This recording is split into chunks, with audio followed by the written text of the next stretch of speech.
সে নিজের গালেই নিজে চড় মারছে। অনেক জোরে জোরে আঘাত করে, এই যে কান ফেটে ফেলেছে, এইদিকে এগুলো সব ফেটে ফেলেছিল। এখন এখানে আসার পরে ঠিক আছে। এখন এই যে দেখতেছেন না আপনারা, এখানে সামনে আছেন, আপনাকে আক্রমণ করতো, এখন ঠিক আছে। ঈদের দিনেও কিছু বাচ্চা বাড়ি যায় না, কারণ তাদের নিতে কেউ আসে না।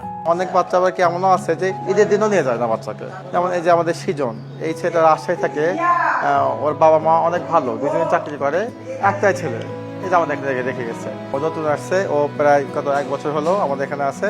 ওর বাবা মাও কিন্তু একটা ভালো চাকরিজীবী। ছাত্র কোথায় ভালো লাগে তোমার আব্বা?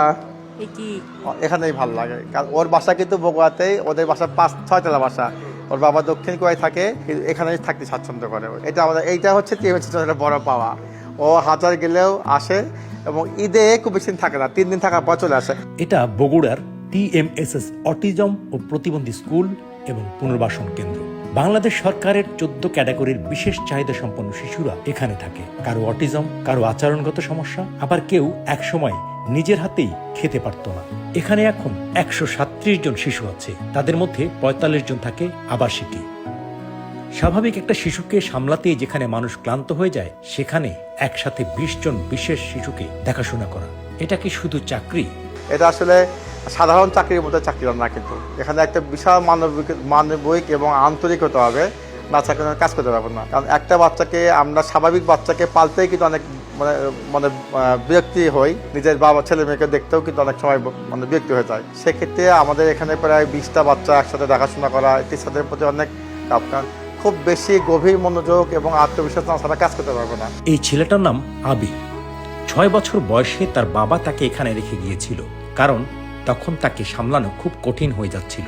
সেই আবির এখন অন্য বিশেষ শিশুদের দেখাশোনা করে। সে এখন এখানে আবাসিক শিক্ষক। আবির, ও যখন ছোট ছিল, ওকে মানে 6 বছরের বাবা এখানে দিয়ে যায়, তখন থেকে আছে। এখন আবিরকে আমরা মানে, ও প্রতিবন্ধী বাচ্চা হলেও ও ওই বাচ্চাদেরকে দেখাশোনার দায়িত্ব আছে।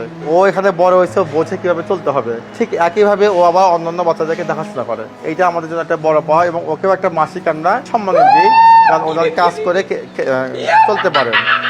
এই মাসে সে প্রথম বেতন পেয়েছে 2000 টাকা। বেতন টাকাটা কি করবা? একজন বিশেষ শিশু প্রথমে বেতনের টাকা মায়ের হাতে তুলে দিতে চায়। এই মুহূর্তটা হয়তো অনেক স্বাভাবিক, মানুষের চেয়েও সুন্দর। আবির ছবি আঁকতেও খুব পছন্দ করে। রং, পেন্সিল বক্স, ছোট ছোট পুরস্কার, এসবই তার আনন্দ। একসময় যাকে পরিবার সামলাতে পারছিল না, আজ সেই অন্যদের দায়িত্ব নিচ্ছে। এখানে পাপিয়াও আছে, তারও স্বপ্ন আছে, একদম নিজের মতো করে।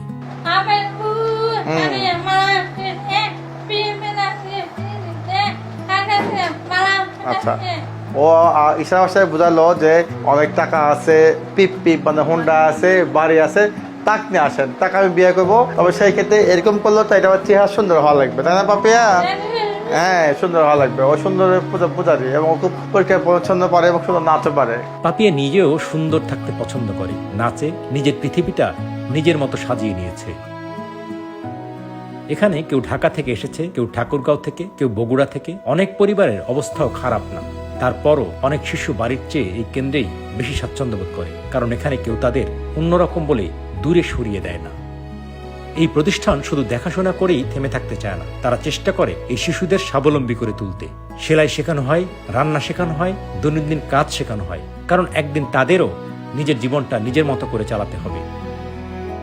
আমরা যাদের বিশেষ শিশু বলি, তাদের অনেকেই হয়তো শুধু একটু বেশি সময় চায়, একটু বেশি ধৈর্য, আর একজন মানুষ যে হাল ছাড়বে না। কারণ এখানে প্রতিদিন ছোট ছোট অলৌকিক ঘটনা ঘটে। কেউ প্রথমবার নিজের হাতে ভাত খায়, কেউ প্রথমবার কথা বলে, আবার কেউ প্রথম বেতনের টাকা মায়ের হাতে তুলে দেয়।